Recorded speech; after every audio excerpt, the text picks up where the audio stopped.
one thing that I really loved about the movie, of course, is the soundtrack. Everybody's talking about it. We got two guys that are active in music right now. I checked out, of course, your SoundCloud page, man. You got Ansel and then of course your music, and then Jamie Foxx. I mean, you got Grammys. We got so much to talk about. John, I feel like you're lacking in the music department. Look, I'm a fan. I just get to be a fan. Right. I just get to like listen to these guys. It's great. Yeah. So putting together the whole soundtrack for the movie. Obviously, I've never seen a movie where it's like the musical genre, but it's the action element here, and it is moving, like they say, it's choreographed.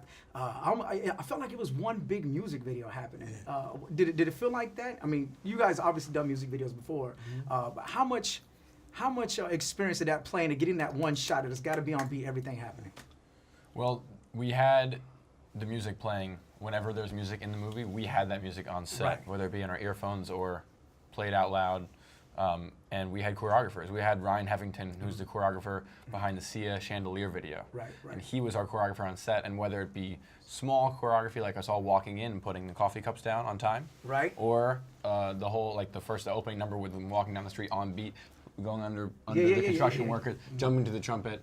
That was, we rehearsed that for a while. So almost every scene in the movie was heavily rehearsed. Yeah. And Edgar knew exactly what he wanted so that it would sync up with the music perfectly. Right. And so just with the choreography from the windshield wipers, you got the gunshots and everything. I mean, this really seemed trend-setting. Like I would like to see more movies like that in the future. But just with the music and everything, because our station, it's really music-based. Jamie, man, I mean, what?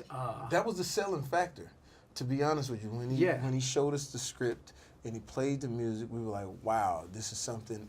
Think about all of the movies now that are coming out. There are remakes and reboots and remakes and reboots, and here finally you get an opportunity to see something really original, and then the people that I mean, John Hamm, when he steps on the set, man, he brings, so much weight in the character, and I love watching his character go from being a person who was like, it seemed like he was going to be just, I'm going to help this guy out. Right. And then when things start to fall apart, to see him emerge as something completely different. And then watching, like I said, Ansel just become the fly leading man. And at certain points, he was like, man, I'm just hanging in. That's what we say, hang in there, man, because we got a feeling that this movie is going to be something special. And it is. One song that didn't make it that you feel like should have made the soundtrack.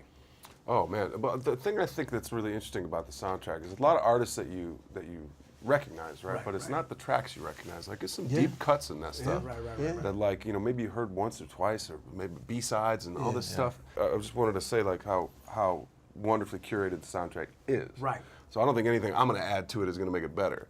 And Edgar makes these choices to pick these really deep cut tracks from artists that whether it's Queen or John Spencer or even Lionel Richie. Like it's just this beautiful, it's beautifully done, and it's all across genres. And for in fact, the opening track of the song, Bell Bottoms, the fact that Run the Jewels can take that and turn it into this particular you see Killer Mike thing. in the movie as well. Unbelievable. In the movie as well. Yeah. It's really cool.